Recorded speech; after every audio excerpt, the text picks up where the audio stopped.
हिंदू धर्मानुसार वसंत पंचमी हा सण दरवर्षी माघ महिन्यातील शुक्ल पक्षाच्या 5व्या तिथीला साजरा केला जातो. हा सण प्रामुख्याने ज्ञान, विद्या, संगीत आणि कलेची देवी माता सरस्वती यांना समर्पित आहे.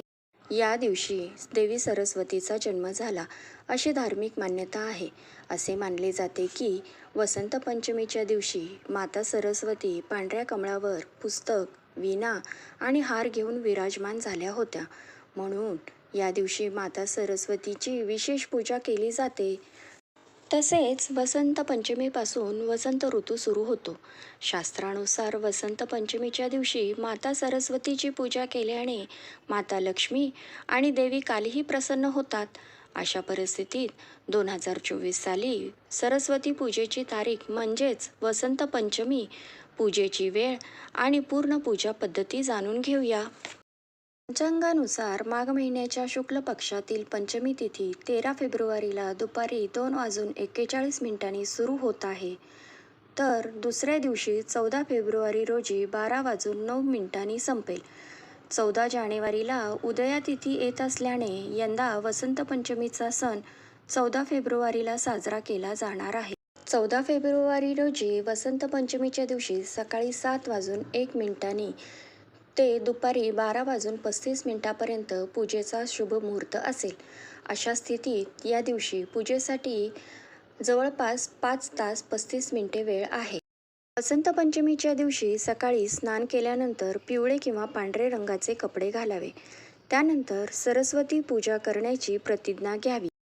पूजेच्या ठिकाणी माता सरस्वतीचा फोटो किंवा मूर्ती स्थापित करावी.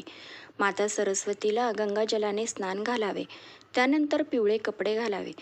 नंतर पिवळी फुले, अक्षत, पांढरे चंदन किंवा पिवळ्या रंगाची रोळी, पिवळा गुलाल, धूप, दिवा, सुगंध इत्यादी अर्पण करावे. या दिवशी देवी सरस्वतीला झेंडूच्या फुलांचा हार घालावा. तसेच पिवळ्या रंगाची मिठाई अर्पण करावी. यानंतर सरस्वती वंदना आणि मंत्राने देवी सरस्वतीची पूजा करावी. शेवटी उभे राहून माता सरस्वतीची आरती करावी. पौराणिक कथेनुसार वसंत पंचमी आणि सरस्वती पूजन करण्यामागे अत्यंत रोचक कथा आहे. अशी मान्यता आहे की सृष्टी रचयिता ब्रह्माने जेव्हा जीव आणि मनुष्याची रचना केली तेव्हा ब्रह्माने आपल्या संसाराकडे बघितले तेव्हा त्यांना सगळीकडे निर्जन असल्याचे जाणवत होते. वातावरण अगदी शांत होते. त्यात कुठलीही वाणी नव्हती. हे बघून ब्रह्मा उदास आणि असंतुष्ट होते. तेव्हा ब्रह्मांनी प्रभू विष्णूच्या आज्ञेने आपल्या कमंडलातून पाणी घेऊन पृथ्वीवर शिंपडले. धर्तीवर पडलेल्या या पाण्यामुळे पृथ्वीवर कंपन झाले आणि एक अद्भुत शक्तीच्या रूपात चतुर्भुजी अर्थात 4 भुजा असलेली एक सुंदर स्त्री प्रकट झाली.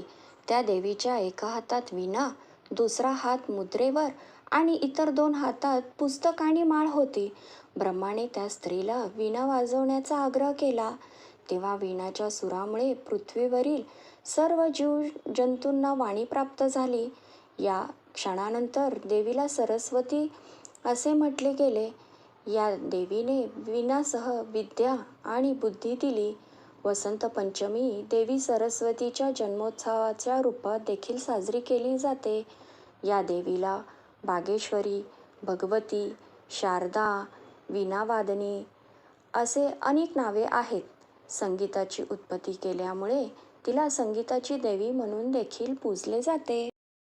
तसेच यामागे अजून एक पौराणिक कथा देखील आहे की सर्वप्रथम श्रीकृष्ण आणि ब्रह्माने याच दिवशी सरस्वती देवीची पूजा केली होती. देवी सरस्वतीने जेव्हा कृष्णाला बघितले तेव्हा देवी त्यांचं रूप बघून मोहित झाली आणि कृष्णाला पतिरूपात प्राप्त करू इच्छित होती. ही गोष्ट कृष्णाला कळल्यावर त्याने स्वतःला राधाप्रती समर्पित असल्याचे सांगितले. परंतु सरस्वतीला प्रसन्न करण्यासाठी कृष्णाने देवीला वरदान दिले की विद्या इच्छुक माघ महिन्यातील पंचमीला आपले पूजन करतील. हे वरदान दिल्यानंतर सर्वप्रथम कृष्णाने देवीची पूजा केली. तेव्हापासून वसंत पंचमीला सरस्वती पूजनाची परंपरा सुरू झाली. तुम्हाला ही माहिती कशी वाटली हे कमेंटमध्ये नक्की सांगा. ही माहिती तुम्हाला आवडली असल्यास तुमच्या मित्रांनाही नक्की शेअर करा.